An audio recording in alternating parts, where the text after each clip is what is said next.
Hello, welcome to my channel Homemade. Hi, ഇന്ന് ഞാൻ നിങ്ങളെ കാണിച്ചു തരാൻ പോകുന്നത് മീനിൻ്റെ മുട്ട കൊണ്ടുള്ള ഒരു തോരനാണ്. മത്തി, ചാള എന്നൊക്കെ അറിയപ്പെടുന്ന മീനിൻ്റെ മുട്ടയാണ് ഞാൻ ഇതിനു വേണ്ടി എടുത്തിരിക്കുന്നത്. സാധാരണ നമ്മൾ മീൻ മുട്ട കൂടുതലും വറുത്താണ് കഴിക്കാറുള്ളത്. തോരൻ വെച്ചാൽ നല്ല ടേസ്റ്റാണ്. അപ്പോൾ ഇതെങ്ങനെ ഉണ്ടാക്കുന്നതെന്ന് നമുക്ക് നോക്കാം.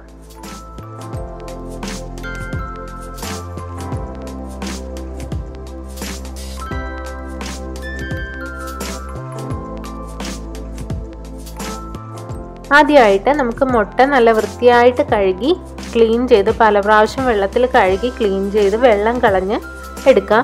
അതൊരു പാനിലേക്ക് ഇട്ട് കൊടുക്കാം. ഇതിനകത്തേക്ക് ആവശ്യത്തിന് ഉപ്പും ഒരു 1/4 ടീസ്പൂൺ മഞ്ഞൾപ്പൊടിയും 1/4 ടീസ്പൂൺ കുരുമുളക് പൊടിയും കുറച്ച് വെള്ളവും ചേർത്ത് നമുക്കിത് വേവിക്കാൻ വയ്ക്കാം. വെള്ളം വളരെ കുറച്ച് ചേർത്താൽ മതി, ഒരു 1/2 കപ്പ് മാത്രം ചേർത്താൽ മതിയാകും. ഇത് നന്നായിട്ടൊന്ന് ഇളക്കി കൊടുത്തിട്ട് നമുക്ക് മൂടി വെച്ച് ഒരു 2-3 മിനിറ്റ് വേവിക്കാം. മീനിൻ്റെ മുട്ട പെട്ടെന്ന് വെന്ത് കിട്ടും, അധിക നേരം വേവിക്കേണ്ട കാര്യമില്ല. ഇപ്പോൾ ഒരു 3 മിനിറ്റ് ആയിട്ടുണ്ട്. നമ്മൾ തുറന്ന് നോക്കുമ്പോഴേക്കും മുട്ടയെല്ലാം നന്നായിട്ട് വെന്തിട്ടുണ്ടാവും. അത് കുറച്ച് സ്റ്റിഫായിരിക്കുന്ന കാണാം, അപ്പോൾ നമുക്കറിയാം അത് വെന്തിട്ടുണ്ടെന്നുള്ളത്. ഇതാണ് ഇതിൻ്റെ ഒരു പരുവം. ഒത്തിരി നേരം വെച്ച് വേവിക്കരുത്, മുട്ട വെന്ത് കലങ്ങിപ്പോവും. ഇനി നമുക്കിത് വേറൊരു പാത്രത്തിലേക്ക് മാറ്റാം.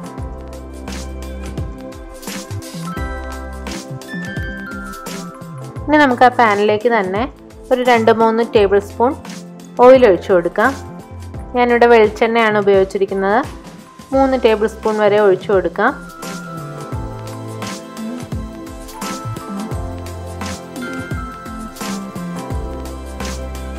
എണ്ണ ചൂടാവുമ്പോഴേക്കും അതിനകത്തേക്ക് നമുക്ക് ഒരു ടേബിൾ സ്പൂണോളം ചെറുതായി കൊത്തിയരിഞ്ഞ ഇഞ്ചി, കുറച്ച് പച്ചമുളക്, കുറച്ച് വേപ്പില, ഒരു സവാള ചെറുതായി കൊത്തിയരിഞ്ഞത്, ഇത്രയും ചേർത്ത് നന്നായിട്ട് വഴറ്റിയെടുക്കാം.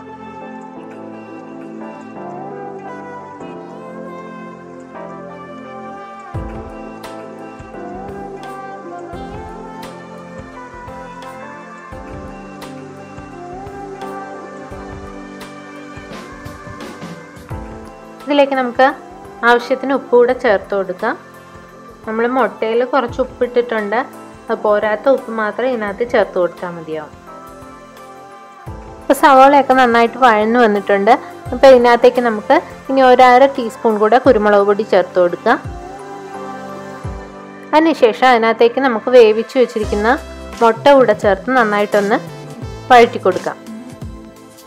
മുട്ടയുടെ കൂടെ കുറച്ച് വെള്ളമൊന്നുണ്ട് നമ്മൾ ഒഴിച്ചത്, അത് ഇഷ്ടമുള്ളവർക്ക് അതും കൂടെ ചേർക്കാം. അതല്ല താല്പര്യമില്ലെന്നുണ്ടെങ്കിൽ ആ വെള്ളം മാറ്റാം. എനിക്ക് ആ വെള്ളം കൂടെ ചേർക്കുന്നതാണ് ഇഷ്ടം. ആ കൂടുതൽ അതിൻ്റെ ഉപ്പും കുരുമുളകിൻ്റെ എല്ലാം ടേസ്റ്റും ആ വെള്ളത്തിലുണ്ടാവും.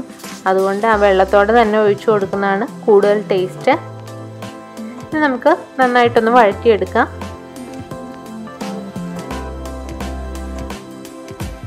വെള്ളം ചെറുതായിട്ട് വറ്റി തുടങ്ങുമ്പോഴേക്കും നമുക്ക് ഇതിനകത്തേക്ക് ഒരു പിടിയോളം തേങ്ങ ചിരകിയത് ചേർത്ത് കൊടുക്കാം.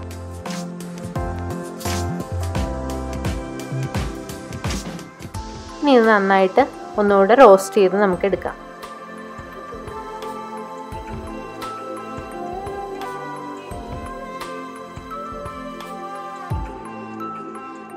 ഇപ്പോൾ വെള്ളമൊക്കെ വറ്റി നന്നായിട്ട് റെഡിയായി വന്നിട്ടുണ്ട്. ഇനി ഇതിനകത്തേക്ക് നമുക്ക് അവസാനമായിട്ട് കുറച്ച് കറിവേപ്പില ചേർത്ത് ഫ്ലെയിം ഓഫ് ചെയ്യാം. നല്ല ടേസ്റ്റി ആയിട്ടുള്ള മത്തി മുട്ട തോരൻ റെഡി. എല്ലാവർക്കും ഇഷ്ടമാവും. ട്രൈ ചെയ്ത് നോക്കുക. Thank you.